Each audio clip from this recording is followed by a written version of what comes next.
Me voici maintenant avec Caroline Dion, artiste peintre de qualité, membre de l'Académie internationale des beaux-arts du Québec, et je vais lui faire dévoiler tous ses secrets, tout ce qu'elle cache directement. Bonjour Caroline. Bonjour, ça va bien? Ça va bien. Caroline, Oui. tu es actuellement au symposium De ici de Kamouraska. Kamouraska. Oui. Pourquoi? Ah, parce que c'est un symposium qui est très agréable. C'est une semaine de recueil. On se ressource, puis on peint. On rencontre des gens qu'on aime bien, on s'amuse et on peint en même temps. C'est fantastique. C'est fantastique. Oui. Et il y a aussi de la visite, il y a des clients, il y a des Ah, gens ben qui oui. viennent. Ben oui, on rencontre toutes sortes de visiteurs qui aiment les arts, qui aiment la diversité. Ils viennent pour se ressourcer eux-mêmes. Donc, c'est fort agréable de jaser avec eux autres. Puis, Est-ce que des les fois, gens, est-ce que les gens posent beaucoup de questions? oui, oui, beaucoup, beaucoup. Mais les choses qu'on veut pas dire, bon, on les garde pour nous. Ah bon, dans les secrets, je les aurais pas. Peut-être pas. Bon. Caroline, Oui. il y a combien d'années que tu fais de la peinture? Ça fait maintenant 13 ans. 13 ans. Oui. On m'a dit, ce sont des on-dit, des rumeurs, que tu voyages aussi. Oui, oui, on se déplace à l'extérieur assez souvent quand on est peintre. Donc, j'ai fait la Bastille en France. Oui, J'ai fait le carrousel du musée du Louvre en décembre dernier. oui.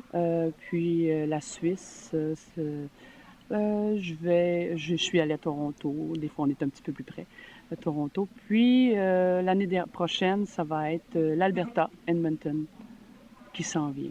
Et quels sont les résultats en général des gens en Europe particulièrement devant tes tableaux? Euh, c'est le- c'est assez bien reçu parce qu'au Québec, on a des couleurs qui sont assez vivantes. Mhm. Puis mes personnages étant, je les appelle mes multiethniques. C'est des personnages qui sont de couleur verte ou dans les teintes rouges, orangées. C'est du jamais vu, on dirait là-bas. Donc les gens apprécient beaucoup. Ils apprécient Oui. beaucoup. Oui, Mais est-ce qu'on peut vendre là-bas les tableaux aussi? oui, c'est comme ici. Les gens, il y a des acheteurs, des collectionneurs. Des gens très intéressés à l'art. L'année dernière, quand j'étais à la Bastille, j'ai eu un professeur du Musée des Beaux-Arts qui regardait mes tableaux, le nez collé. De proches? Oui, puis fort apprécié parce que je mets énormément de texture dans mes tableaux. Donc, pour moi, c'est de l'imprévisibilité. On ne sait jamais le résultat qui va en ressortir. Donc, il a bien aimé. Les gens sont surpris. Pour le bénéfice des spectateurs, tu peins à l'huile ou à l'acrylique? Je fais les deux. Je peins. Quand j'ai commencé à peindre, j'ai commencé à l'huile. Puis pour les besoins de la cause, les symposiums et tout, j'ai expérimenté l'acrylique. Ça se transporte facilement et ça se peint différemment. Il faut jouer avec les qualités du médium. Ça sèche beaucoup plus vite. Ça sèche beaucoup plus vite, mais je peins rapidement, donc c'est pas un problème. Puis là, j'ai recommencé quand je suis à l'extérieur de la maison, parce que ça sent un peu pour moi, ça sent un peu plus fort que l'acrylique. J'ai recommencé à peindre à l'huile à la spatule, mais dans la même expression que je fais là, au niveau de mes personnages à l'acrylique, différemment parce que c'est pas le même médium. Donc, il faut, comme je dis, jouer avec les médiums. J'ai été chercher les qualités de l'huile pour faire ce que je voulais comme rendu. Ta peinture est très particulière. Ah ben merci. On a pu voir ça d'ailleurs, on en voit là actuellement, puis c'est très spécial comme peinture. C'est différent. J'essaie d'y mettre beaucoup d'émotion. Les gens me disent que souvent mes personnages parlent. Donc, on va les laisser parler tant qu'on va pouvoir. Tu fais combien de symposiums par année? J'en fais pas beaucoup. Je cherche à faire. J'en fais à peu près 4 ou 5 pour dire que je me déplace. En surplus, il y a les grosses expositions comme les musées. Je fais pas des gros musées, mais les musées de, comme on dit, moyens, de grosseur moyenne, plus accessibles peut-être où je suis rendue présentement. Donc, c'est quand même des grosses expositions qui demandent de la planification. Le dernier que j'ai fait était à Trois-Rivières, au musée Pierre Boucher. J'avais 42 tableaux. J'avais à ce moment-là 2 styles différents qui m'appartiennent. que j'appelle miroir intérieur. J'avais les personnages verts qu'on va peut-être voir ici, puis des géométriques cloisonnées. La thématique que j'avais utilisée, c'était miroir intérieur, donc une image opposée. J'avais mon personnage en vert. Puis en géométrique, j'avais la position opposée, mais du même personnage, qui était décomposé en forme géométrique. Donc, ça avait... C'est intéressant. C'était intéressant. Puis je compose, donc à chaque exposition majeure, j'ai une composition qui va avec la thématique. Donc, choisis-tu les symposiums pour l'organisation, la meilleure organisation ou pour l'endroit? L'organisation, le public, la visibilité et l'endroit où je peux me faire connaître. Des fois, on change pour aller chercher d'autres publics, d'autres mondes, pour se faire connaître. On s'étend un peu de cette façon-là. Travailles-tu souvent en atelier, plus souvent en atelier qu'à l'extérieur? Ça varie, parce que quand on est en symposium, c'est un endroit où l'énergie est présente, donc on produit à ce moment-là. C'est agréable. Je dirais que c'est équilibré pas mal, mais à la maison, c'est sûr que quand je suis chez moi en atelier, la production... Mais d'où proviennent tes sujets? L'imagination?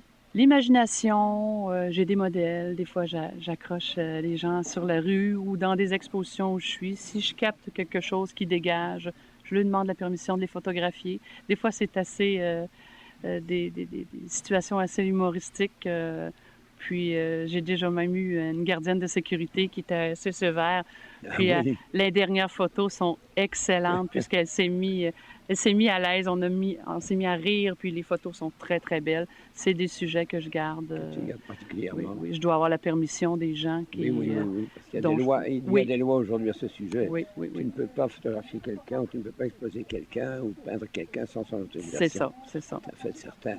En Europe, est-ce que tu peux photographier ou peindre n'importe qui sans autorisation? J'ai utilisé la même loi qu'on a ici, donc je n'ai pas vérifié si on a le droit ou pas. Mais c'est mon éthique à moi, de toute façon, je demande la permission. Toujours, oui, toujours. Oui. J'ai eu des noms quelquefois, les gens étaient peut-être gênés, ils ne pensaient pas qu'ils méritaient d'être peints, j'ai eu des réponses de genre, mais en temps général, c'est assez positif. C'est assez positif, oui. Quel est le pays où tu préfères aller pour peindre? Je n'ai pas fait beaucoup encore, mais le Québec est extraordinaire pour la peinture et la vie qui se dégage entre artistes, le lien qu'on a entre nous, puis l'amitié qui est forte. C'est assez spécial ici. C'est pas pareil à l'extérieur. Non. Quand on est allé en France, tout particulièrement, les gens nous demandaient « Pourquoi vous avez autant de monde dans vos kiosques? » Mais j'ai dit, parlez avec les gens, riez. Il y en a qui voulaient qu'on leur donne des cours. Ben, j'ai dit, laissez-vous aller, restez pas assis, les bras croisés, c'est fermé. Souriez, amusez-vous, les gens vont venir. Donc, c'est ce qui s'est passé. Ils sont très ouverts à ce sujet-là. Oui. Quel est maintenant, as-tu des projets particuliers pour l'avenir? Je prends un jour à la fois. S'il y a des opportunités qui se présentent, on fait le calcul, voir si ça vaut la peine, si c'est un pas qu'on veut faire. C'est de l'énergie, donc je crois que c'est au fur et à mesure. Certaines possibilités s'ouvrent à moi pour plus tard. L'Allemagne, on va voir, parce que j'ai eu des communications. Des fois, on dit, pas pour cette année, gardez mon nom pour une autre année. Puis, c'est assez... On va voir où ça va nous mener, mais c'est toujours plus loin. À part le symposium, comment distribues-tu tes tableaux? On soumet des fois des galeries. J'en ai pas tellement encore parce que je cherche à avoir certaines galeries, pas trop étendues, mais qui travaillent pour moi dans le fond, qui valent la peine. Puis, des fois, c'est juste soumettre des dossiers par Internet pour voir certains concours. Puis à partir de là, hop, les gens nous voient. Hop, ça ouvre d'autres portes. Donc, c'est les portes qui s'ouvrent au fur et à mesure, qui va voir où est-ce qu'on s'en va. Mais moi, j'ai pas de limite. Je te remercie beaucoup. Ça m'a fait plaisir. C'est très gentil. Merci beaucoup. Ça a été très agréable. Eh bien, mesdames et messieurs, voici la fin de l'entrevue avec Caroline Dion, cette très gentille personne. Et je vous dis au revoir ou bonsoir, selon le pays où vous vous trouvez.